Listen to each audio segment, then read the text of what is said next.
Stress-free cooking is brought to you by... From the sunny Mediterranean comes one of the world's finest olive oils for all your cooking needs. Pompeian extra virgin olive oil, classic Mediterranean, and extra light tasting. Pompeian makes everything better. From our table to yours, O-Pee-Chee Wines, fine wines and spirits from around the world since 1913.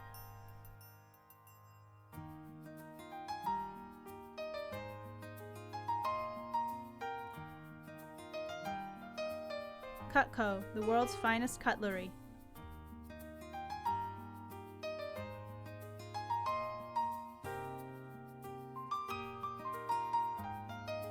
Melissa's, the freshest ideas in produce.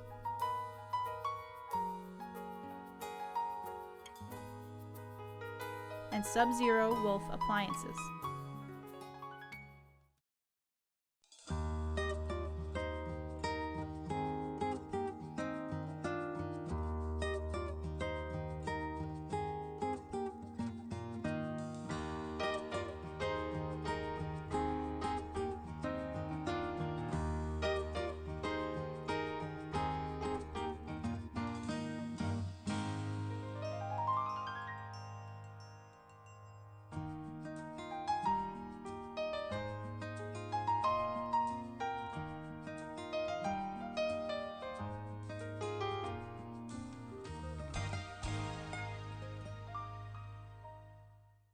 Hi, I'm Barbara Seelig-Brown. Welcome to Stress-Free Cooking.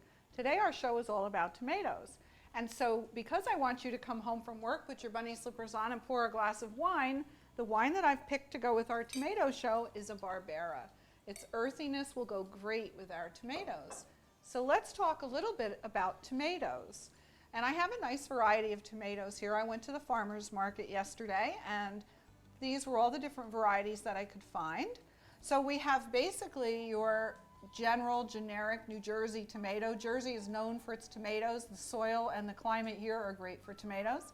There's a nice yellow tomato. Yellow tomatoes are lower in acid, so they're great for people that might have a little bit of a problem with the acidity of a tomato. We also have an heirloom tomato. That's this pinkish looking one. Sometimes they're also called ugly tomatoes because they can have the deep veins in them. They can be funny shapes. This one's a gorgeous heirloom tomato. Heirloom tomatoes are an old variety. They don't last as long as some of the newer varieties that have been hybridized to last longer. So that's why we don't see quite as many heirloom tomatoes. What I learned yesterday was this green tomato is not an unripe tomato. It's actually a green tomato used more for pickling or frying, as in fried green tomatoes. What you want to look for in a green tomato is a little bit of pink, but not too much. Once it starts to get too pink, it's overripe. And this one is still pretty firm. We also have some yellow and red plum tomatoes. Plum tomatoes are the standard sauce varieties. The San Marzano from Italy is the best for sauce, but these are just beautiful plum tomatoes here. Then we have the yellow teardrop. They come in red as well. And I have some baby plums or Juliets. So this show is going to be all about tomatoes, and the first thing I'm going to make today is a tomato tart. And for that we'll be using puff pastry, fresh basil, and just your standard Jersey tomato. So let me grab my puff pastry out of the fridge, and you defrost it in the refrigerator for about 3 hours or overnight. It's folded into thirds. You unfold it carefully, okay? And just press it down a little bit to get those folds out. Take a fork and dock it. Docking allows the steam to escape so that it looks a little bit nicer and doesn't get too puffy. Keep it nice and cold. So you want to keep it in the refrigerator until you're ready to use it. If you want to make this ahead, one of the things that you can do to make this ahead is prepare it on the parchment lined baking sheet, put it back in the refrigerator until it's time to cook it. So let's set this aside and we'll slice our tomato.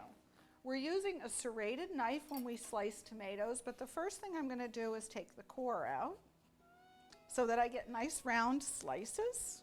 So set that aside. And then a nice serrated knife, one that's long enough to go through the tomato. Nice thin slices. So you want to use a knife that's long enough to go through the whole length of the tomato. Make nice thin slices. And before I put my tomato on my puff pastry, I'm going to put some basil. So just tear up some basil and drop it on the puff pastry. And then we're going to grate some Parmigiano Reggiano cheese, freshly grated cheese, so that we get maximum flavor and maximum freshness. Okay. If you don't have time to grate your own cheese, it's perfectly okay to buy it grated, but just remember you're going to get the best flavor if you grate it yourself. Okay. And then we're ready to put our tomatoes on top and pop this in the oven. It's really, really easy and quick. So, tomato. Put a little space in between so that they do have, the puff pastry does have room to puff. Okay, and I'm just going to cut this up and use it up. But I do want to still allow a little bit of space. Okay, and that looks perfect. This is going to go into the oven for about 10 to 12 minutes at 425 degrees. And puff pastry wants a really hot oven, so make sure the oven is preheated. This makes a great appetizer or first course. While this is in the oven, we're going to start on our roasted tomato. All right, let's go on to the next dish, which will be a roasted tomato with a stuffing or a topping that we're going to make with some interesting ingredients that I'll talk to you about in just a second. So the first thing we're going to do is cut this tomato in half and place it in a baking dish. A little salt and pepper. Notice we're using our salt in a bowl. That allows us to salt much easier. And a little olive oil over the top. We're going to pop this into an oven about 425 degrees for about 10 minutes. We'll mix up the stuffing and we'll put the stuffing on top and pop it back in the oven just to make that stuffing nice and warm. So let's get this in the oven, come back and make our stuffing. All right, so let's grab a bowl and we'll talk a little bit about the ingredients. Here I have some finely diced speck. Speck is actually a dry, salted, cured ham from the Alto Adige region in Italy. And what they do is they cure it somewhat like a prosciutto, but they add a lot of herbs and spices to it. And when I was recently on a trip to that area, I learned that it really started when the farmers used to go up the hill and take their sheep and things like that, and they needed something that they could carry with them that didn't need refrigeration. So speck is very spicy, and each producer has their own way of doing speck. So they're all different, they all vary a little bit. We have some breadcrumbs here, and I need just a little bit more. And then I'm going to mix this with some Asiago cheese. Asiago cheese complements the speck nicely because it's a cheese from the same region of Italy as the speck. And this also has a really nice, fresh, nutty flavor, which complements the spiciness of the speck. Let's take some basil and we'll chop this up. And just a few leaves, maybe a 1/4 cup. Okay. If you don't have fresh basil, you could try using parsley or dried basil, but you do want a little bit more herb in this dish. Okay. Once this is all mixed together and the tomato has softened a little bit in the oven, we'll mound this on top of the tomato, put the tomato back in the oven, it'll melt the cheese a little bit, brown the breadcrumbs, and it will get nice and warm and the dish will be done. So really simple, really easy. I used a yellow tomato today just for variety. You could use any tomato that you have. So let's give those tomatoes just a couple more minutes and we'll put our topping on. So I checked my oven. The puff pastry is ready. We're going to let that cool a minute before I cut it. The tomatoes are softened up a little bit so we can add the topping to the tomatoes. And I'm going to use my hands. They're nice and clean. Your best tool is your hands. So we have our tomato tart, great appetizer. And the next thing I'm going to go on to is a corn pancetta, basil and tomato sauce for pasta. So let's get a nice deep saute pan. I'm going to move my parchment lined baking sheet out of the way. And what we're going to start with is a little extra virgin olive oil in the bottom of this deep saute. So a little extra virgin olive oil in a nice deep saute pan. I'm going to add my pancetta, and the reason I'm putting extra virgin olive oil in the pan is because pancetta is from the belly of the pig. It has very little fat in it, so it usually needs a little help to get it nice and brown. So let's let this cook a minute, and we'll go on and do the prep for the rest of the ingredients. We have an onion we need to chop. I have 2 fresh ears of corn, and I want to slice the corn off of the cob, but let's start with the onion. So whenever we're cutting anything round, we want to make it flat to start. Cut this in half. We don't need this whole onion. It's really big. This time of year, when I go to the farmer's market, everything is so nice and fresh and also very bountiful. So we don't need the whole onion. So we'll make it flat, peel it, take a nice sharp knife, make some cuts horizontally, and then we'll make some cuts vertically. Now we've left the root end on the onion so that it holds the onion together for me. And then I just take my knife and just slice across, and I get a nice even dice. Okay, and then when I get to the end, I can just randomly cut it. Once the pancetta is browned, I'm going to add the onion and the corn. And that's coming along nicely. We'll just give it another minute or two. So I'm going to set this aside, and I'll start on my corn. Now I used my chef's knife for the onion. I'm going to use a little bit smaller knife for the corn, and just hold the cob up. This is uncooked. Okay, it's going to go right into my pan uncooked. I want this to be fresh and sweet and not overly starchy. So this will go in towards the end. And 1 ear really is enough. We just have 2 in case we needed it. Okay.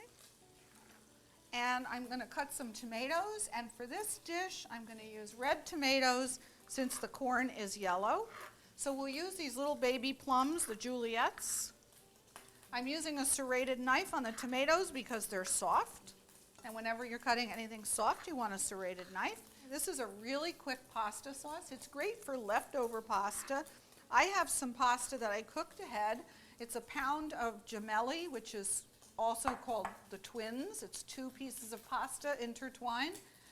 You can cook your pasta ahead, cool it off, put it in a bowl. You don't need any olive oil or anything on it because when you put it in your sauce, it will separate. Okay, so I'm ready to add some onion to this pan.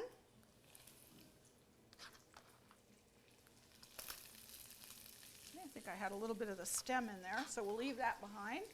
So add the onion, mix it up really well, give it another minute. Then we add the tomato, corn, and basil.